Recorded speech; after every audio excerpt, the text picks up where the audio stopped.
Alô, amigos, amigas do Facebook, estamos chegando aqui na Cidadania FM. Deixa eu tirar o óculos aqui, né? Um abraço a todos e a todas. 60 minutos daqui a pouquinho no ar, as notícias da cidade, nesta sexta-feira. Semana muito curta, né? O carnaval deixou a semana curtíssima. Dá a impressão que hoje nem é sexta-feira, na verdade. Então nós contamos aí com a sua audiência, a sua sintonia. Acesse a nossa página Ernesto Albuquerque. Vamos compartilhar também com a página Rádio Cidadania FM Avaré São Paulo. E contamos aí com o compartilhamento. Quem quiser compartilhar, a gente agradece sinceramente. Aqui é a Cidadania FM, uma rádio comunitária, 14 anos no ar, e sempre com a boa música brasileira, a boa música internacional.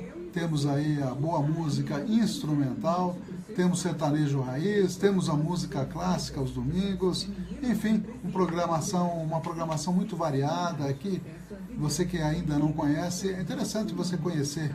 Basta sintonizar aqui em Avaré 104.9, basta você também baixar um aplicativo Rádiosnet ou TuneIn, que são aplicativos gratuitos, você não paga nada, e coloque como favorita a Rádio Cidadania. E assim você tem ao alcance da sua mão toda a nossa programação. Temos também o blog www.radiocidadania.com.br, onde você pode ouvir também ao vivo aí toda a nossa programação 24 horas no ar. Estamos começando o jornal, tá ok? Contamos com vocês. 60 minutos. Apresentação: Ernesto Albuquerque.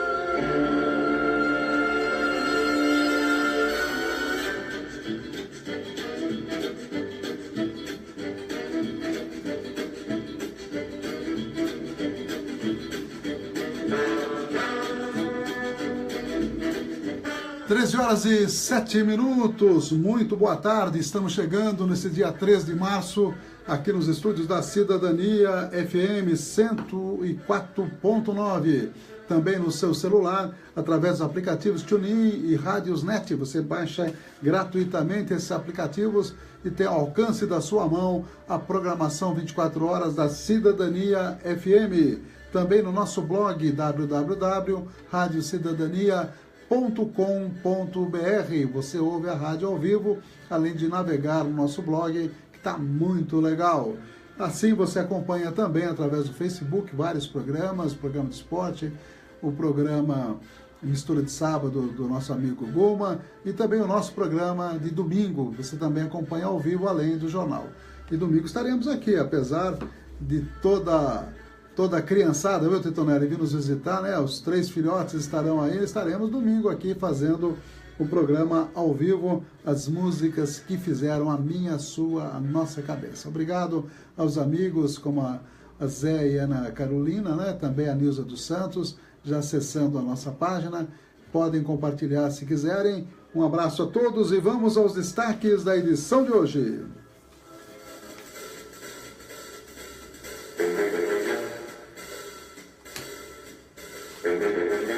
Os apoiadores culturais, as importantes empresas conosco. As nossas agendas de amigos e amigas aniversariantes, a nossa agendinha aqui da Cidadania e também no Facebook. Vamos mandar um abraço para cada amigo, amiga que aniversaria hoje. Estaremos falando direto de Brasília com a EBC, Empresa Brasil de Comunicação, com as matérias direto da capital da República. Vamos falar de inflação, vamos falar do novo chanceler brasileiro, Aloysio Nunes, aquele que mandou um repórter aí, quando perguntou se ele estava envolvido em corrupção, mandou para algum lugar, viu, Titonelli? Agora ele virou chanceler. Também vamos falar da corrupção na Universidade Federal do Paraná. Estaremos também falando de história hoje. Pedro Taques, o historiador, que já faleceu há muitos anos atrás, estaremos contando um pouquinho da história de Pedro Taques. Eliseu Padilha, internado ainda e cada dia mais chafurdando aí nas denúncias da Odebrecht.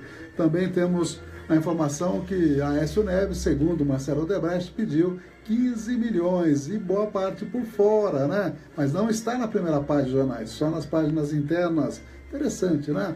Também estaremos falando das notícias aqui da cidade. Suspensa através de liminares 2 licitações do governo Jô Silvestre. Está começando mal o governo em termos de transparência nas licitações. Enfim, as notícias todas aqui, a previsão do clima, segundo o site Weather, estaremos mostrando para vocês daqui a pouquinho. Um abraço a todos, vamos aos nossos apoiadores. Cidadania FM, 60 minutos. Clínica de Vacinação, Largo São Benedito, 103. Fone 3732-2486. 3732-2486. Cidadania FM, 60 minutos. Farmakit, Rede Multidrogas, a maior rede do interior paulista. Em Avaré, na Rua Minas Gerais, 601. Fone 3732-4089. 3732-4089. 60 minutos, 60 minutos, trazendo as principais notícias para você. Obrigado a Karina Ruda, também acessando a nossa página. Obrigado a todos os amigos do Face. Vamos compartilhar aí para que a gente faça a expansão da audiência dos 60 minutos. Obrigado ao Paulinho Novaes, sempre acessando a nossa página. A UDI Ressonância Magnética está conosco. Abração para o Dr. Ronaldo Abdala, Rua Mato Grosso, número 800-3732-3264, das 7 às 18 horas, de segunda a sexta-feira, pertinho lá na Santa Casa. E equipe especializada, atende particular, atende convênio, e realmente uma grande iniciativa aí da UDI Ressonância Magnética.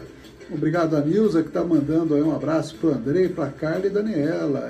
Ela conheceu os filhotes nossos aí, pequenininho. Um abraço para a Nilza, sempre acompanhando.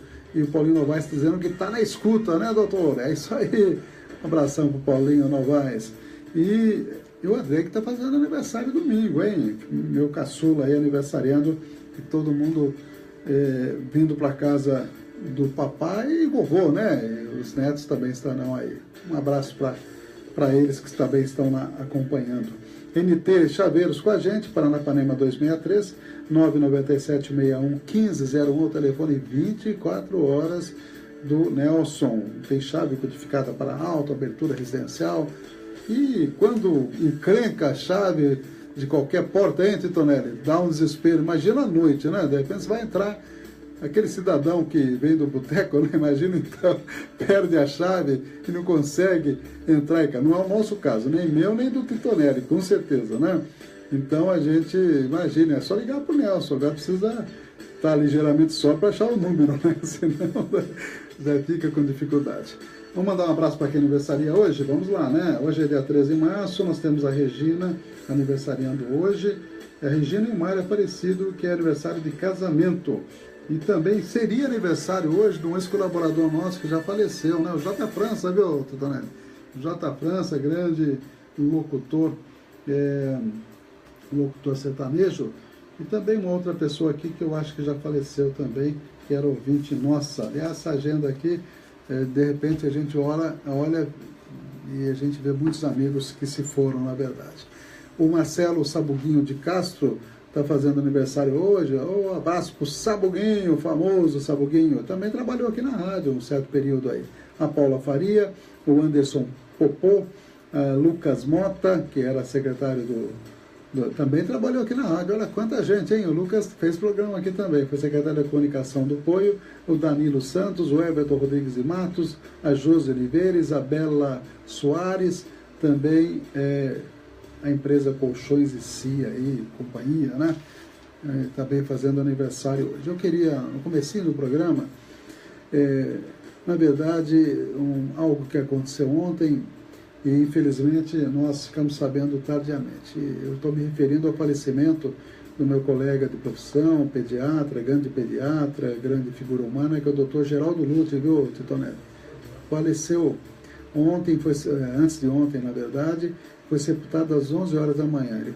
A comunicação do óbito foi às 8h30 da noite, no dia 1º, e ele foi sepultado às 11 da manhã de ontem, e eu só fiquei sabendo à tarde do falecimento do Dr. Geraldo Lute, uma grande figura que nós convivemos tanto tempo, né, nos postos de saúde, na Santa Casa, nas reuniões de médicos, né, e o Dr. Geraldo sempre foi um exemplo de pessoa bastante séria e bastante honesta, muito ético na profissão, e fez o seu papel como médico pediatra, atendendo na rede pública, atendendo no seu consultório, atendendo na Santa Casa.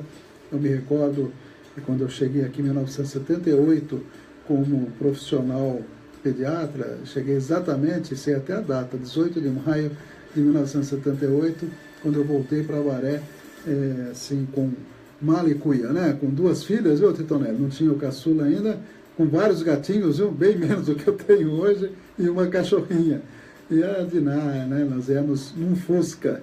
E quando eu cheguei em 78, eu comecei a conviver com um profissional excelente, que sempre foi o Dr. Geraldo Lutz. E eu, infelizmente, não pude despedir, né, do Geraldo, porque eu fiquei sabendo posteriormente, mas estou fazendo um requerimento lá na Câmara, homenageando o Dr. Geraldo, que certamente muitas pessoas que estão nos acompanhando sentem o mesmo que a gente, o excelente profissional que ele foi na área de pediatria, como médico, como pessoa. Então a gente deixa as condolências para a família do Dr. Geraldo, para a Dona Vera, para os filhos, né?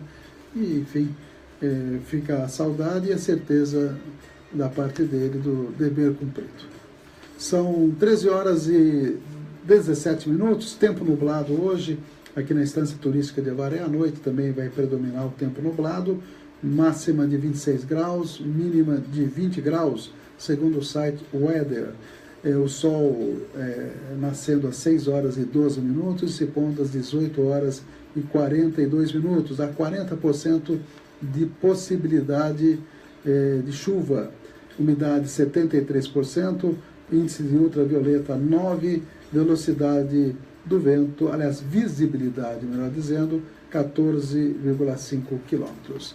Esta é a previsão do clima. E a Neuza dos Santos escreveu agora na nossa página aí, ele cuidava de nós, e ela se referindo que está triste pelo falecimento do Dr. Geraldo. Infelizmente, a vida é essa, né? A vida continua e nós podemos lamentar a perda de um amigo e de um excelente profissional.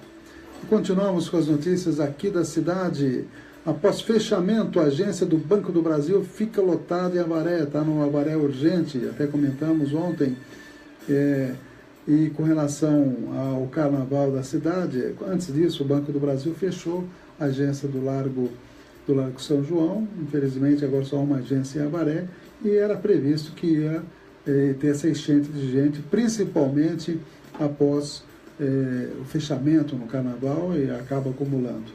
É uma política deliberada do governo Temer, e com a qual certamente muita gente não concorda, a gente também não concorda.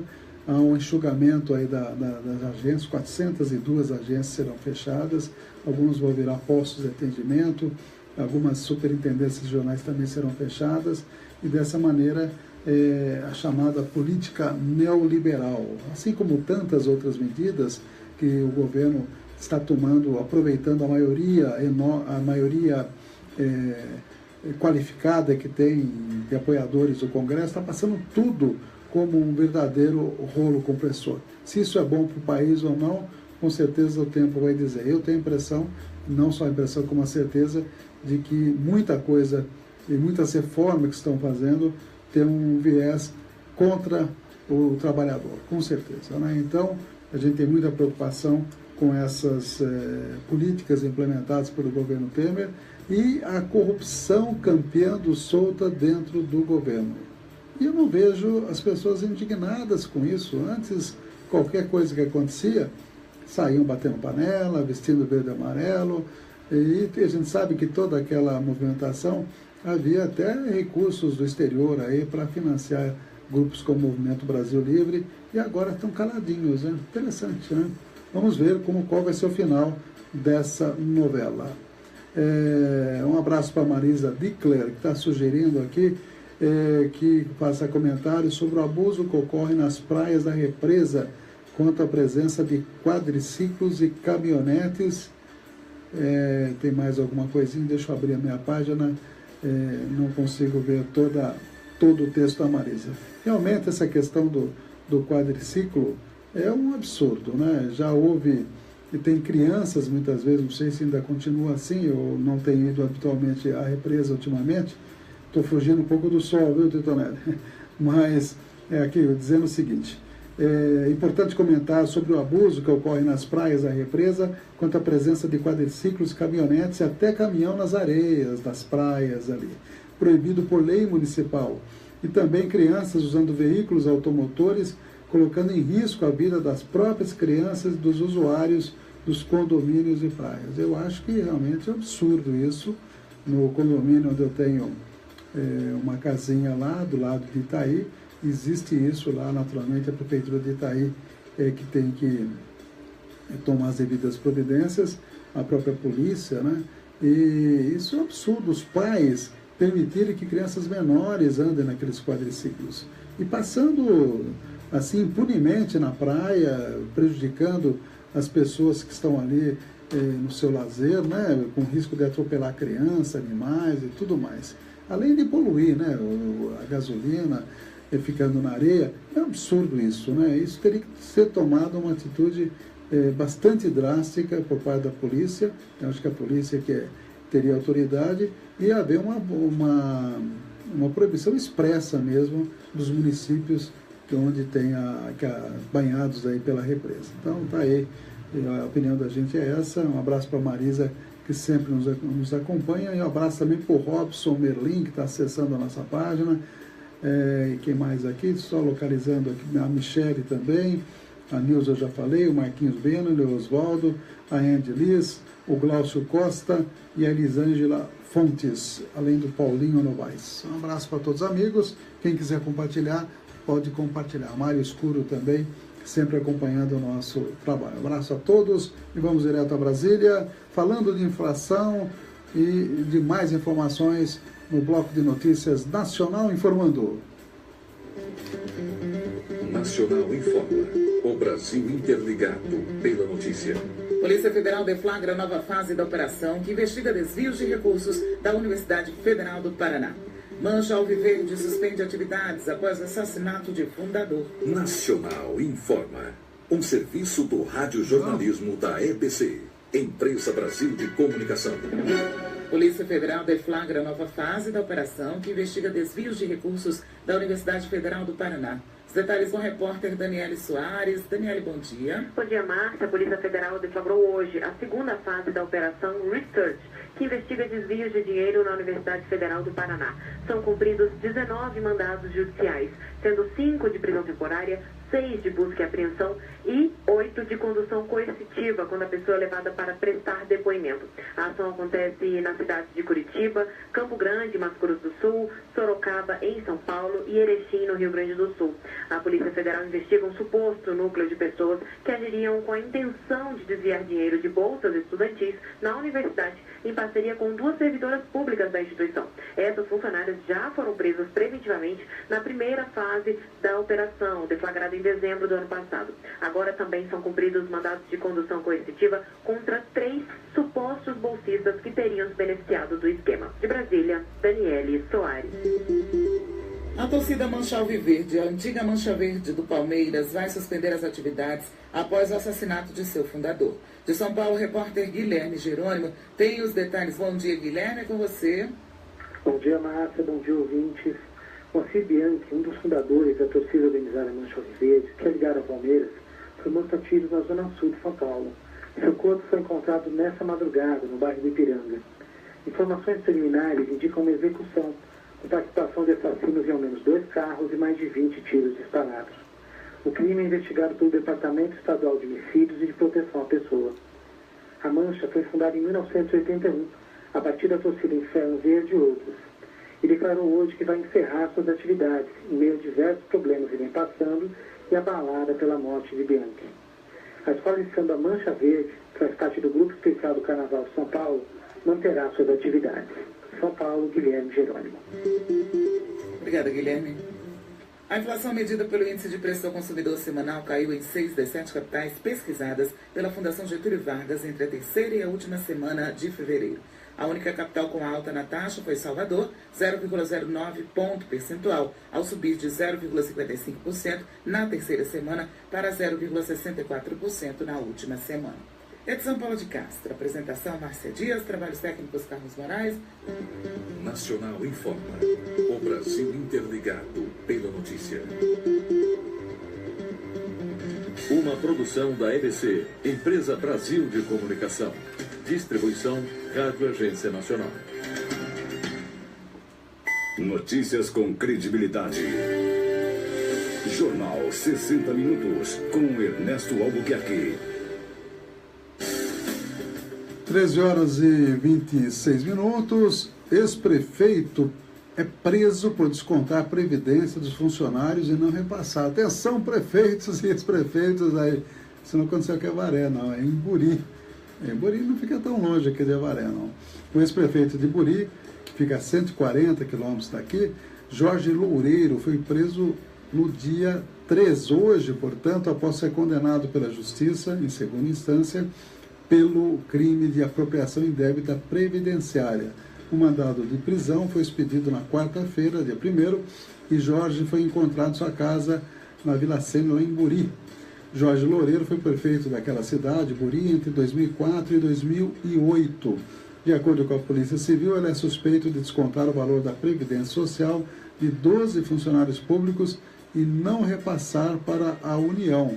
Então, ele descontou e não repassou o que deveria para a União. Ou seja, os funcionários recebiam desconto no salário, mas na realidade não estavam contribuindo com o INSS. E deu zebra, hein? Segundo a polícia, ele foi levado para a delegacia de Itapeva e em seguida para a cadeia de Piraju, onde aguarda a vaga para alguma penitenciária. Ainda de acordo com a polícia, ele não apresentou nenhum advogado de defesa e foi devidamente encanado. Está aí a vida dura de prefeitos e ex-prefeitos. O Jornal do Goiânia também está dizendo que o atual prefeito de Avaré poderá enfrentar uma CPI, segundo o jornal Vitual Bigorna. Nós até comentamos isso, não existe ainda evidências de que vai ter, não sei quem deu essa informação. Hoje conversei com 4 ou 5 vereadores lá, ninguém deu essa informação para o jornal Bigorna com relação à CPI.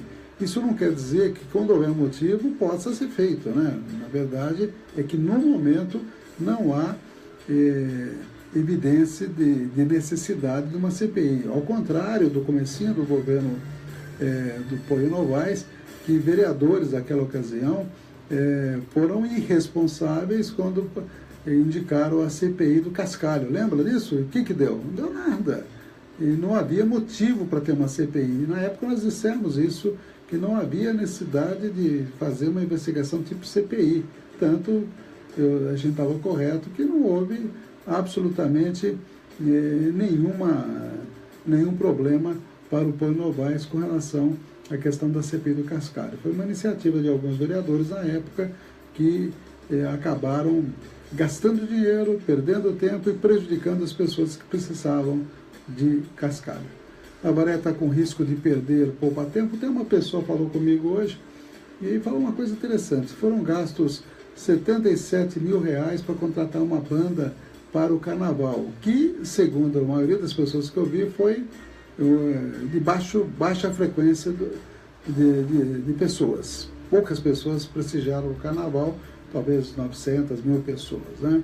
E, obviamente, a expectativa do governo é que muito mais pessoas estivessem no carnaval.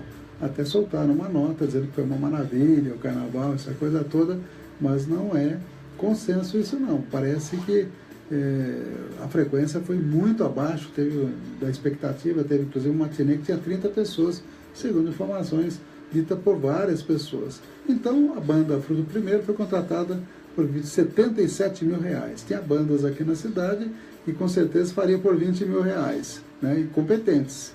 E o poupa-tempo está com risco de Avaré perder o poupa-tempo e o débito lá, viu, Tonelli, sem pagar desde o governo anterior e esse governo, estão devendo 70 e tantos mil de aluguel para a empresa que é proprietária daquele prédio lá, cerca de R$18 mil por mês, segundo informações.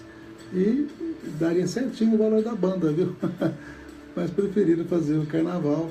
O carnaval já se foi, né? Já terminou, os foliões já se cansaram e já descansaram, e o aluguel do poupa-tempo continua sem ser pago, né? E o dinheiro era exatamente semelhante. A Justiça suspende a operação tapa-buraco através da liminar, erros na licitação, como também suspendeu a licitação de roçada, erros na licitação, questionamento de empresas com relação à licitude, à validade da licitação, erros formais e suspeita de direcionamento, segundo matérias divulgadas nos jornais. Então, começou mal, como eu disse no começo, o governo João Silvestre tem também algumas dúvidas sobre outras licitações, né? Então, não começou bem, na verdade, no quesito transparência de licitação, o atual governo. Um abraço para a Ilza Antônia Brasilzil, né, Ilza? Está lá em Sorocaba nos acompanhando, como sempre. Um abração para o Luiz Moraes também. E a Rotildes Coutintes, que está na escuta. Desejo a todos nós boa tarde. Um abraço para a Rotildes, professora aí, que está acompanhando o nosso 60 Minutos. E voltamos a Brasília. Essa notícia é interessante. Uma planta chamada pimenta de macaco pode ser utilizada para espantar o mosquito da dengue, o Aedes aegypti. Vamos lá. Nacional informa. O Brasil interligado pela notícia.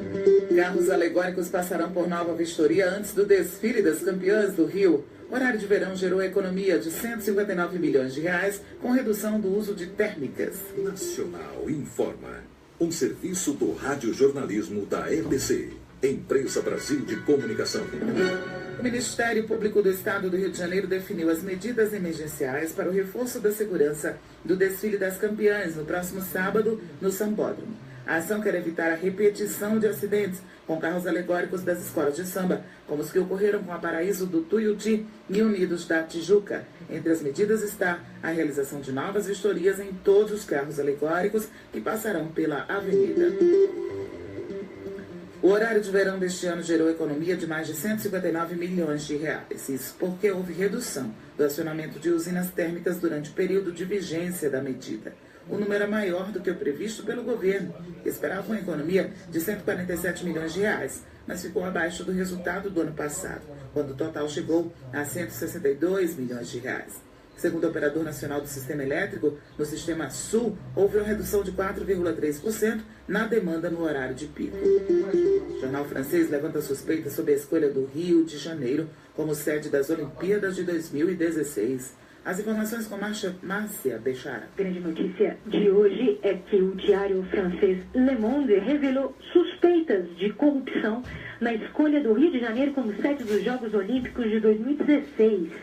Segundo o jornal, um grande empresário brasileiro teria pago cerca de $1,5 milhão ao filho de Lamine Diack, então presidente da Federação Internacional de Atletismo, a maior federação olímpica. Ele é um membro influente do COI, o Comitê Olímpico Internacional.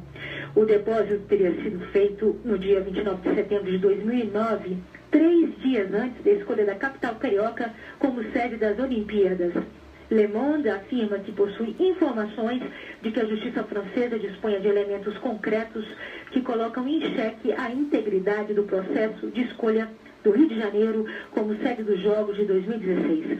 O jornal afirma que os juízes franceses desconfiam de manobras destinadas à compra de votos dos membros do COI.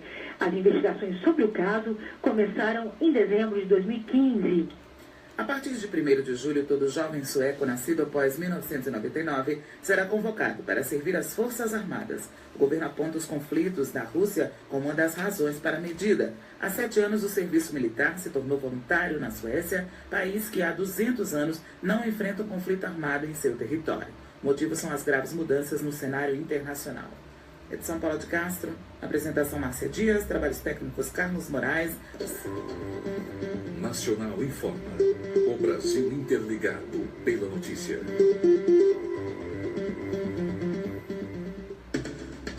Uma produção da EBC, Empresa Brasil de Comunicação. Distribuição Rádio Agência Nacional.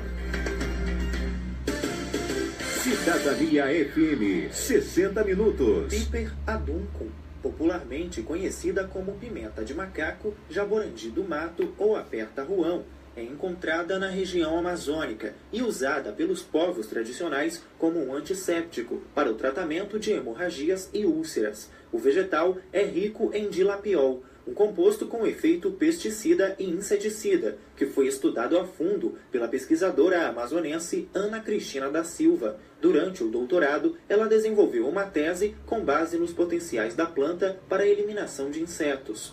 Essa espécie a gente já vem estudando há bastante tempo, né, desde a época do mestrado, dei continuidade do doutorado, né, e devido a esse grande problemática na região, né, das doenças, da dengue, né, da febre amarela, né, que ataca a comunidade de uma forma geral, não só aqui na região, mas em outras partes do Brasil.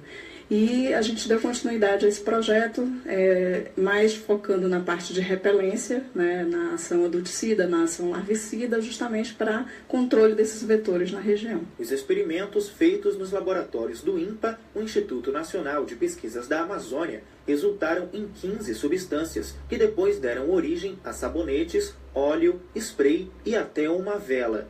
Todos esses produtos são capazes de afastar e matar mosquitos como o Anopheles, transmissor da malária, e o Aedes aegypti. O cientista orientador do projeto, Vanderly Tadei, acredita que a pimenta é mais uma promissora aliada ao combate do resistente vetor da dengue, chikungunya e vírus Zika. Nós trabalhamos com o Anopheles, que é um mosquito transmissor da malária, e a partir de 96, com a infestação da cidade, nós passamos a trabalhar também com Aedes aegypti e entender esse processo adaptativo desse mosquito que transmite só 14 vírus para a população.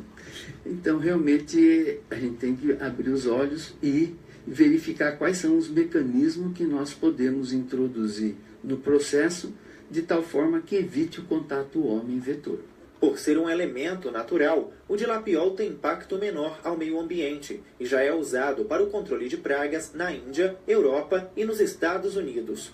Os produtos extraídos da pimenta de macaco ainda estão em fase de análise e até chegarem às prateleiras de supermercados e drogarias devem passar por aperfeiçoamentos para durarem mais tempo na pele e terem maior eficácia. De Manaus, Ibrahim Ossami. Cidadania FM, 60 minutos. Clínica de Vacinação, Largo São Benedito 103, fone 3732-2486. 3732-2486. Cidadania FM, 60 minutos. Farmaguide, Rede Monte Drogas, a maior rede do interior paulista, em Avaré, na Rua Minas Gerais, 601. Fone 3732-4089. 3732-4089. Notícias com credibilidade. Jornal 60 Minutos, com Ernesto Albuquerque. 13h39. Temos com a gente a NT Chaveiro, Avenida Paranapanema, 263, telefone 24 horas, 997-61-1501 e também 3732-1779. Chaveiro, Nelson da NT Chaveiro. Também o UDI Ressonância Magnética, 2 equipamentos modernos para bem atender os clientes, um de campo fechado, outro de campo aberto. Isso é importante porque tem pessoa que não gosta de ficar em lugar fechado, né? Tal de claustrofobia. E também tem uma equipe médica e técnica especializada, Rua Mato Grosso, número 800, no quarteirão da Santa Casa, 3732-3264, das 7 às 18 e de segunda a sexta-feira. Mandando um abraço para os amigos que também entraram na nossa página. Nós temos aqui a Mislene Ferreira, a Elisângela Santos, o João Guilherme lá em Jaú, né, João? Acho que é igual a Jaú que ele está, exatamente. A Mara Negrão e o Danilo Santos. E a Rose e João Melo também acabaram de entrar aí. E a Mara Escuro mandando um abraço para todos os amigos ouvintes, desejando um ótimo final de semana para todo mundo, igualmente a Dona Mária, Dona Lelé, né? Isso aí. E nós temos a postagem da Ilza, que ela fez um comentário aqui, vamos dar uma olhadinha. A IMAPA se transformou em um local para ricos. Os cidadãos avarenses não têm mais prazer de frequentá-la em momento algum. Ela não mais pertence ao povo, só as despesas. E termina com AF. Pois é, um abraço para Ilza aí que está lá em Sorocaba, mas acompanhando as notícias aqui da terrinha, da estância turística de Avaré. Mais algumas notícias locais. Jornal Bigorna se refere aí a um roubo, na verdade regional a notícia, né? Foi em Botucatu. Ladrões, amigos do alheio aí, entraram num banco lá em Botucatu e levaram R$100 mil. Dão detalhes aí do maçarico que encontraram, uma lixadeira, alicate, botijão de gás, tudo para abrir, arrombar o cofre. E arrombaram e levaram R$100 mil. Já o Avaré Urgente traz aqui que houve acidente ontem, dia 2 de março, na esquina da Pinheiro Machado com a Rio Grande do Norte, local que eu passo habitualmente, quase que diariamente, pertinho ali do pronto-socorro. Uma mulher ficou ferida nesse acidente, entre carro e motocicleta, e ela foi levada ao pronto-socorro com ferimentos leves. Felizmente, os ferimentos foram leves. Isso aconteceu ontem, na quinta-feira, portanto. São 13h41, mais algumas informações. Vamos dar uma olhadinha aqui também no Jornal Bigorna, para ver se tem mais alguns detalhes. Há um artigo escrito pelo Guazelli com relação à competência ou não do prefeito com relação a administrar as licitações. E ele está dizendo, o articulista está dizendo que por tão pouco tempo, aquilo que nós dissemos agora há pouco, né, já várias licitações sobre vários assuntos, diferentes assuntos, e sob a fiscalização da Câmara já apontando ilegalidades, as próprias empresas participantes apontando também eventuais ilegalidades. Tem um outro artigo que mostra aí as carências da Polícia Civil, mostrando aí que nada menos que 40% das cidades de São Paulo, 256 de 645, não tem delegado titular. E para completar, no Estadão de hoje, tem uma foto mostrando aí que a delegacia foi despejada, foi lá em Guarulhos, a Delegacia Seccional de Polícia de Guarulhos foi desalojada ontem por atraso no aluguel. Outras duas delegacias da cidade negociam saída dos imóveis.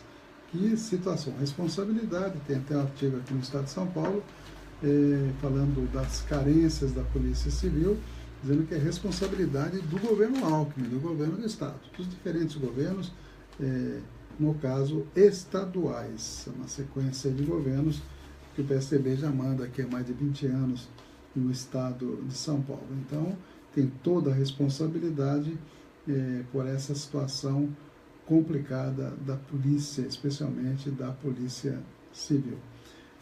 Cita a cidade de Valparaíso, também a delegacia estava vazia por volta das 14 horas e só apareceu um funcionário meia hora depois. Em Alumínio, a delegacia funciona em horário comercial e fecha nos finais de semana. Também o caso da capital, que perdeu 1.500 policiais civis desde 1993, demonstra que, infelizmente, nem sempre é assim. Na maior cidade do país, menos de 1/3 dos 93 distritos policiais funciona 24 horas. Coisa, hein?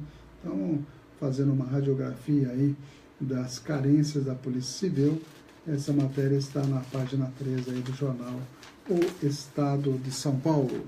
13h44. Odebrecht diz que a Aécio pediu 15 milhões de reais para sua campanha. Marcelo Odebrecht disse em depoimento à Justiça Eleitoral que o senador Aécio Neves, do PSDB de Minas Gerais, presidente nacional do PSDB, pediu 15 milhões de reais às vésperas do primeiro turno da eleição presidencial de 2014, quando Tucano chegou ao segundo turno e acabou sendo derrotado por Dilma Rousseff. Segundo pessoas que tiveram acesso ao depoimento, Marcelo Odebrecht disse que no primeiro momento se recusou a atender ao pedido, sob a alegação que já teria feito doações a Aécio nas fases de campanha e pré-campanha, antes da candidatura ser oficializada. Aécio teria pedido então que a doação fosse feita aos aliados que compõem a coligação que deu sustentação à sua candidatura. Empresas do grupo doaram oficialmente 24 milhões a campanhas, as empresas aí do grupo Odebrecht. Realmente é muito dinheiro, uma discussão que nunca foi feita adequadamente, a questão do financiamento público de campanha. O financiamento empresarial, e tem muitos deputados, senadores que estão saudosos aí da época que as empresas poderiam doar larga mano, geralmente dinheiro de propina ou caixa 2. Muitas vezes o próprio empresário não quer aparecer, acaba doando caixa 2, e outras vezes os partidos solicitam a chamada doação não contabilizada, porque aí fazem uso como bem entendem, né? E que é um absurdo, né? Realmente isso é uma coisa que precisa ser resolvida, e nunca o Congresso, na verdade, teve a boa vontade de fazer reforma política, mas para valer, né? Como eles próprios são os diretamente interessados, deu no que deu, chegando a essa verdadeira confusão. O Jucá usou outra palavra mais feia que eu não vou repetir aqui, né, dona? Quando muita pessoa está um em cima do outro, né? Como é que é o nome disso mesmo? Ele usou a palavra feia, né? Que não pode falar no rádio aí. Apesar que saiu, como é Sul, não sei o que lá, né? Saiu até no jornal essa primeira página. Absurdo essa afirmação do Romero Jucá, que está até o pescoço. E quem está até o pescoço, me parece que com a dilação da Odebrecht, a coisa ficou mais feia para ele, Eliseu Padilha, né? Na verdade, o Temer está à direita com Eliseu Padilha e à esquerda com Moreira Franco. Que imagem é essa que te sugere a direita e a esquerda e ele no meio, né? Lembra do, como é que chama, né? Conforme a Bíblia fala, o bom ladrão e o mau ladrão? Aí não tem bom, não. Na verdade é isso. E a gente fica só muito... Eu acho muito interessante essa situação, porque fizeram grandes movimentações nas ruas, né, falando em combate à corrupção, e não vejo essa indignação. Eu sempre repito isso, porque eu não vejo essa indignação nas pessoas atualmente. Já mais de 8 ministros do Temer já tiveram que ser defenestrados por maus feitos, inclusive com denúncias muito claras de corrupção, alguns até com dinheiro na Suíça, como José Serra, por exemplo, foi feita essa denúncia, e a própria justiça a gente percebe que não vai além de um certo ponto, conforme a pessoa denunciada. Se é do PSDB, a gente percebe uma dificuldade de investigação que é absurdo. Outros partidos já a coisa é super rápida, até prende assim, sendo necessário, ou até não sendo necessário, o domínio do fato, aquela coisa toda, e bota a pessoa presa lá. E fica em prisão preventiva eternamente, quase. Tem alguns que foram até condenados à prisão perpétua, coisa que não existe no Brasil, mas você condenar uma pessoa com 70 e poucos anos, como o almirante Otton, por exemplo, a 40 anos de prisão, foi o que aconteceu, isso é prisão perpétua, ou a pessoa viver mais de 100 anos. Não vai, né? Então, isso está acontecendo também com o Zé Liceu, por exemplo. Tem mais de 70 anos, foi condenado a mais de 20 e é prisão perpétua, né? Não tem outro adjetivo, né? Mas vamos mandar um abraço para mais pessoas aí, como a Karen Ferraz, o Fábio Raimundo também, que acessou a nossa página, né? A Mara Negrão, o Nicolau Rodrigo, e várias pessoas novas acessando, que fiquem aí, digamos, amigos e fregueses aí da nossa página, porque se quiser compartilhar, pode compartilhar, que todos os dias, segunda a sexta, a gente está aqui, e de domingo, quando a gente não viaja, nós estamos também, como domingo estaremos aqui, com as músicas que fizeram a minha, a sua, a nossa cabeça. Um programa, como dizia aquele programa da Inesita Barroso, né? Como é que era o nome? Como é que era o nome do programa mesmo? Viola, minha viola. Eita programa que eu gosto. As músicas que fizeram a minha, a sua, a nossa cabeça. Eita programa que eu gosto, né? É mais ou menos por aí. Voltamos a Brasília com mais um bloco de informações. Nacional informa. O Brasil interligado pela notícia. DENIT deve liberar hoje as pistas da BR-163. Ministro da Casa Civil, Eliseu Padilha, permanece internado. Nacional informa. Um serviço do radiojornalismo da EBC, Empresa Brasil de Comunicação. DENIT deve liberar hoje o tráfego de caminhões na BR-163. As informações com a repórter Graziele Bezerra. Bom dia, Graziele. Bom dia, Márcia. Um grupo de trabalho vai definir medidas para garantir a trafegabilidade na BR-163, que liga o Rio Grande do Sul ao Pará. Com as fortes chuvas no norte brasileiro, um trecho de quase 50 quilômetros de extensão no Pará, a rodovia se transformou em um imenso atoleiro. Centenas de caminhões estão parados na rodovia há mais de 2 semanas. Eles tentam chegar à região de Miritituba, onde ficam portos que escoam boa parte da produção de grãos produzidos em solo mato-grossense. Apenas caminhões que voltam do norte em direção ao Mato Grosso conseguem passar, mas isso com muita dificuldade. O DENIT realiza obras de drenagem no local e a promessa é liberar totalmente o tráfego ainda hoje. O órgão informou ainda que o ponto mais crítico da rodovia, com uma extensão de cerca de 60 quilômetros, será pavimentado neste ano. No ano que vem serão asfaltados mais 40 quilômetros. Desde a divisa com Mato Grosso até o porto de Miritituba, falta asfaltar um trecho de 100 quilômetros da BR-163 e a previsão é de conclusão do asfaltamento da rodovia até o porto de Miritituba até o ano que vem. As Forças Armadas estão distribuindo cestas básicas e galões de água para caminhoneiros e famílias sitiados na região. De Brasília, Graziele Bezerra. O ministro-chefe da Casa Civil, Eliseu Padilha, continua internado e sem previsão de alta. Ele passou por um procedimento cirúrgico na próstata em Porto Alegre e está de atestado médico desde o dia 20, devido a uma obstrução urinária.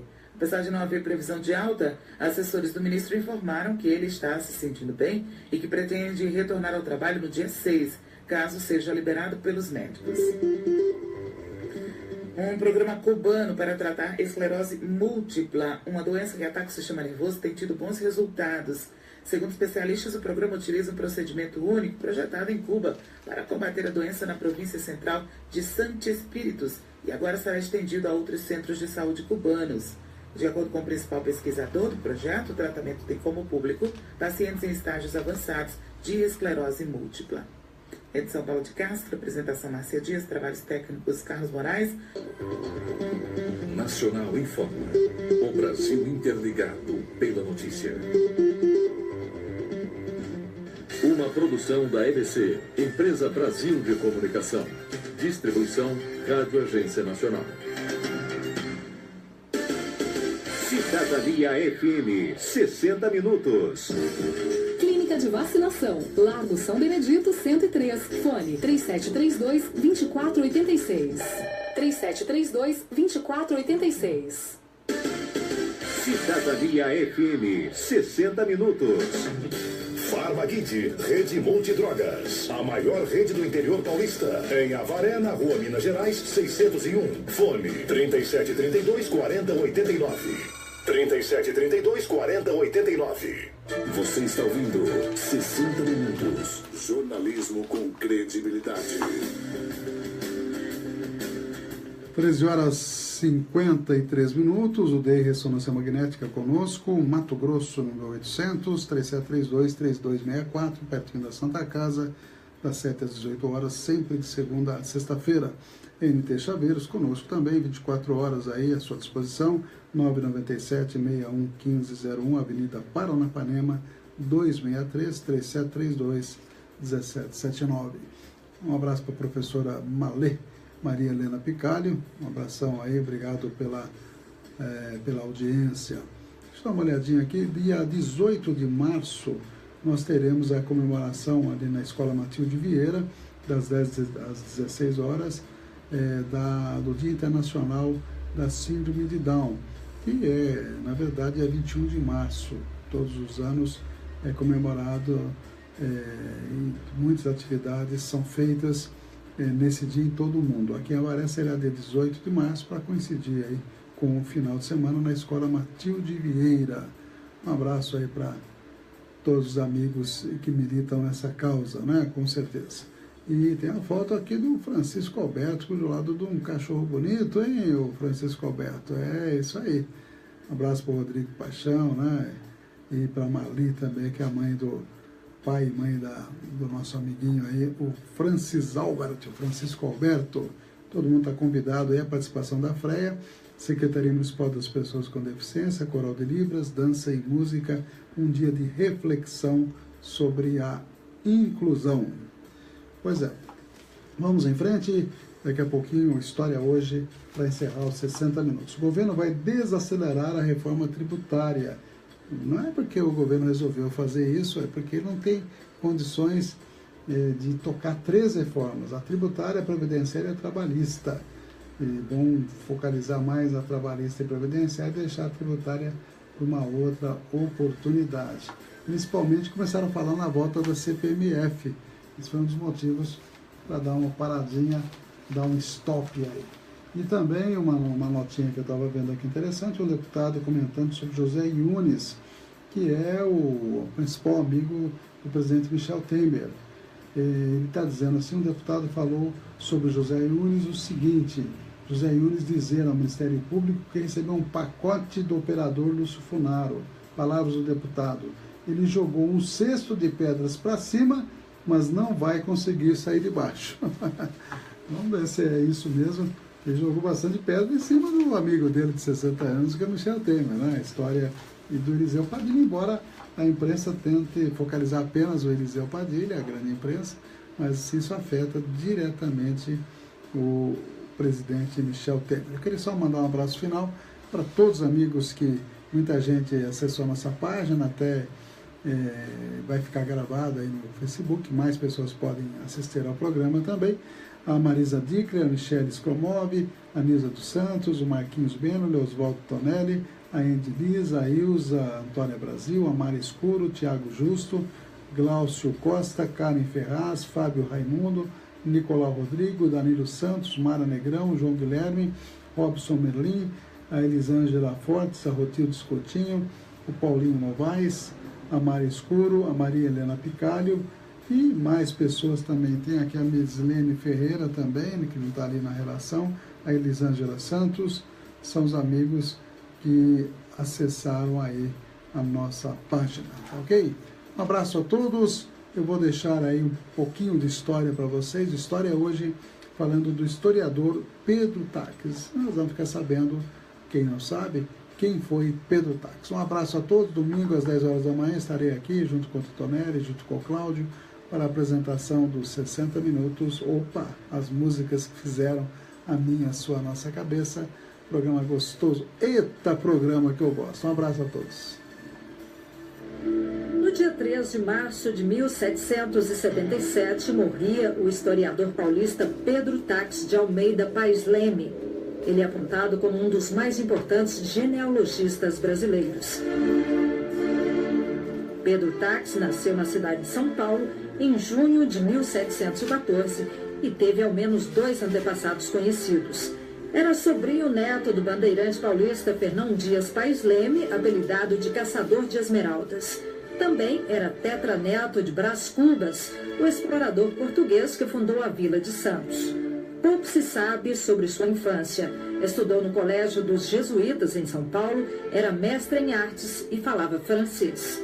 Foi militar e também tentou a sorte na área de mineração.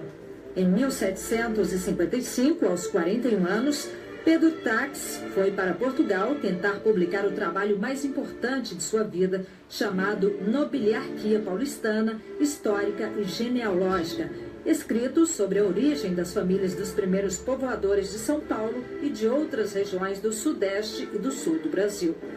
Grande parte dos manuscritos, porém, foi destruída no incêndio que se seguiu ao terremoto de Lisboa, ocorrido em 1º de novembro daquele ano.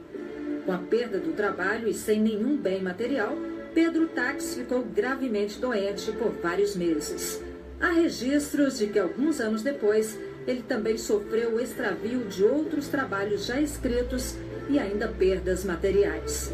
Pedro Taques morreu pobre e doente aos 62 anos na cidade de São Paulo. História hoje, sonoplastia de Messias Melo, produção de Salete Sobreira e apresentação de América Melo. Amigos do Face, só para uma informação que acabei não dando no ar, a antecipação aí da vacina contra a gripe, viu? Vai ser a partir do dia 17 de abril para as pessoas idosas e a partir do dia 10 de abril para os profissionais de saúde. Anteciparam um pouquinho o início da campanha nacional de vacinação. Um abraço a todos e segunda-feira estou aqui com 60 minutos.